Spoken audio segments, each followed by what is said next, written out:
누군가의 질투로 시작된 작은 장난이 결국 두 집안의 비밀을 건드리게 될 줄은 아무도 몰랐습니다.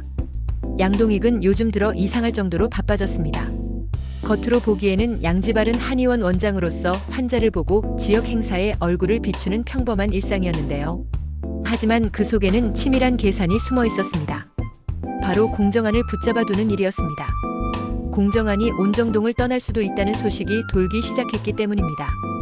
동익에게 그건 단순한 이웃의 이사가 아니었습니다.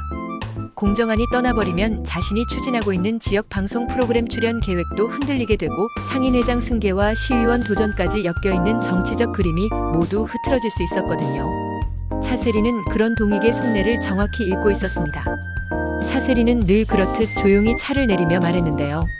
정한 원장이 떠나면 방송도 의미 없어져요. 두 의사가 함께 나와야 이야기가 되니까요. 동익은 한숨을 내쉬었습니다. 알아요. 그래서 붙잡아야죠. 어떻게든. 그날 이후 동익은 온갖 방법을 동원하기 시작했습니다. 방송국 PD에게 연락해 공정한 원장이 없으면 프로그램 자체가 성립이 안 된다고 강조하기도 하고 상인의 사람들에게 은근히 공정한의 존재가 지역에 필요하다는 이야기를 흘리기도 했습니다.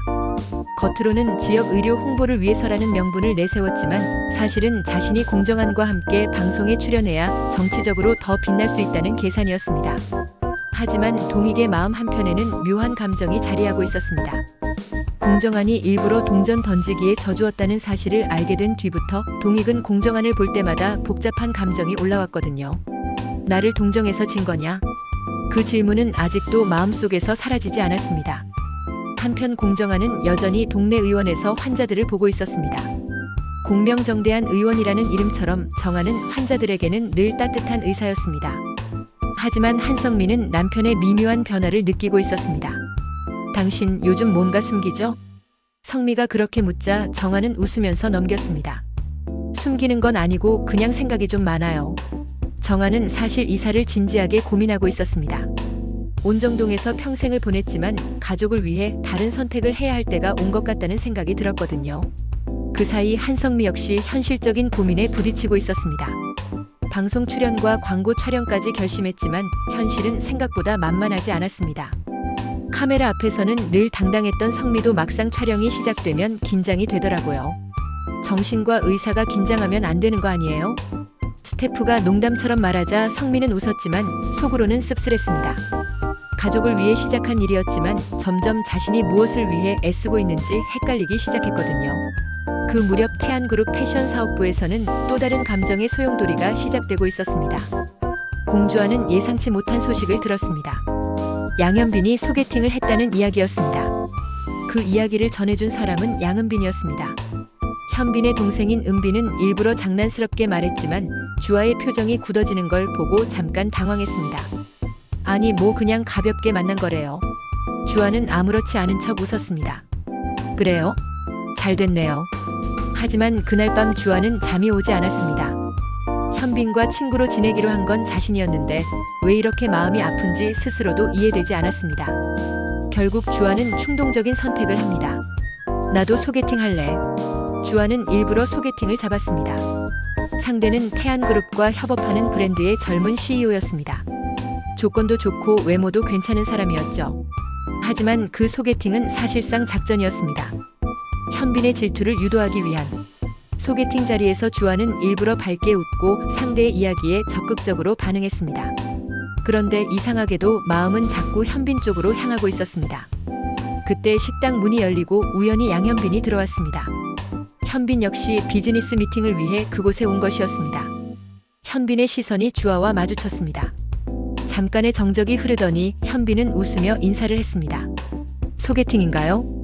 주아는 태연하게 고개를 끄덕였습니다. 네. 그 순간 현빈의 눈빛이 아주 잠깐 흔들렸습니다. 하지만 그는 곧 평소의 여유로운 미소를 되찾았습니다. 잘 어울리네요. 그 한마디에 주아의 마음이 더 복잡해졌습니다. 한편 온정동에서는 또 다른 사건이 벌어지고 있었습니다. 양동숙은 한의원 실장으로 일하며 하루하루를 버티고 있었습니다. 남편 용길이 사라진 이후로 생활은 더욱 팍팍해졌고 아들 민지우를 생각하면 쉽게 무너지지도 못했습니다. 그날도 한의원에서 진상 손님과 실랑이가 벌어졌습니다. 이거 효과 없는 거 아니에요? 손님이 목소리를 높이자 동숙도 결국 참지 못하고 맞섰습니다. 분위기가 험악해지려는 순간 공대안이 나타났습니다. 공명정대한 의원에서 재활치료사로 일하는 대안은 상황을 보고 바로 중재에 나섰습니다. 잠깐만요. 이야기로 풀어보죠. 대안은 특유의 부드러운 말투로 상황을 정리했습니다. 결국 손님은 투덜거리며 돌아갔습니다. 동숙은 고개를 숙였습니다. 고마워요. 대안은 웃으며 말했습니다. 이 정도는 아무것도 아니에요. 그날 밤 두 사람은 우연히 술자리를 함께하게 됩니다. 처음에는 가벼운 이야기로 시작했지만 술이 몇 잔 돌자 분위기가 조금씩 달라졌습니다. 동숙이 먼저 입을 열었습니다. 사실 나 요즘 많이 무서워요. 동숙은 남편의 도주 생활의 압박, 아들 지우의 미래까지 모든 걱정을 털어놓았습니다. 대안도 조용히 듣고 있었습니다. 그리고 한참 후 대안이 말했습니다. 나도 사실은 자신이 없어요. 대안은 자신이 겪은 배신 이야기, 그리고 그 이후로 사람을 믿는 일이 얼마나 어려워졌는지 털어놓았습니다.